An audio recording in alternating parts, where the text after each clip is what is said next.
Le cœur net.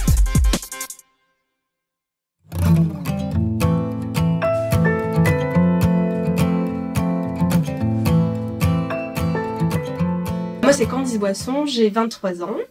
J'ai un petit palmarès en wakeboard. J'ai été 5 fois championne de France, vice-championne d'Europe et championne du monde par équipe.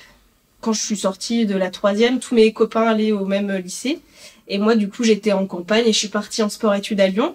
Donc après je l'ai assez bien vécu. Enfin j'ai suivi aussi ma grande sœur qui avait fait le même chemin. Donc j'étais pas toute seule, j'étais avec ma grande sœur. Je partais à 6h, je revenais à 22h sans avoir fait mes devoirs, sans avoir pris ma douche. Enfin parce que du coup j'avais entraînement jusqu'à tard, le temps de rentrer. Enfin c'était beaucoup d'organisation. Mais du coup c'est je pense aussi ça qui m'a forgé un caractère où il fallait absolument que je me débrouille pour pouvoir réussir mes études, le sport. Enfin voilà. J'ai été sportive de haut niveau en judo. Et puis après, j'ai fait aussi du wake en même temps. En fait, au départ, mes grands-parents ont une maison de vacances dans le sud et je faisais du wakeboard en loisir. Puis après, il y a eu un téléski qui a ouvert près de chez moi. Donc, je me suis mis à faire du wake et puis ça m'a plu. J'ai fait des compètes et en fait, je me suis finalement retrouvée sportive de haut niveau en judo et en wakeboard.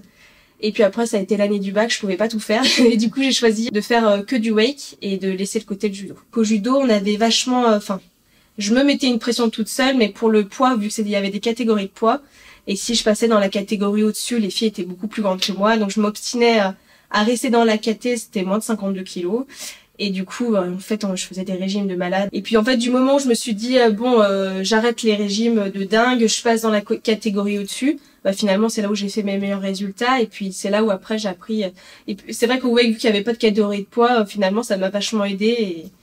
Et j'ai mangé beaucoup plus sainement et voilà. Les jeunes de mon âge, enfin ma meilleure amie, tous, ils allaient en boîte. Moi non, moi le week-end j'avais compète, donc je m'entraînais tout le temps, toute la semaine. Le vendredi je partais en compète, le lundi je revenais en cours et puis je m'entraînais de nouveau. Mais ça, j'ai toujours fait ça par plaisir, j'ai jamais été obligée. Je me compétitionne moi-même quoi. Il faut que je fasse le meilleur de moi-même. Et puis surtout, je veux m'amuser avant tout. Et puis si ça passe, ça passe. Si ça passe pas, ça passe pas. Mais j'apprendrai dans tous les cas de mes erreurs. Je rêvais de faire Koh-Lanta depuis que j'étais toute petite. Et je m'étais dit qu'un jour je le ferais. Donc dès que j'ai eu 18 ans, je me suis inscrite. Et j'ai eu la chance d'être prise la première fois. Le fait que j'ai eu que j'ai évolué, on va dire, comme ça... m'a permis de faire plein de choses aujourd'hui que je n'aurais pas fait si j'avais pas eu ce parcours-là. Donc j'aurais pas fait Koh-Lanta, j'aurais pas pu faire plein de choses. Donc je suis ravie d'avoir pris ce chemin-là quand j'étais plus jeune.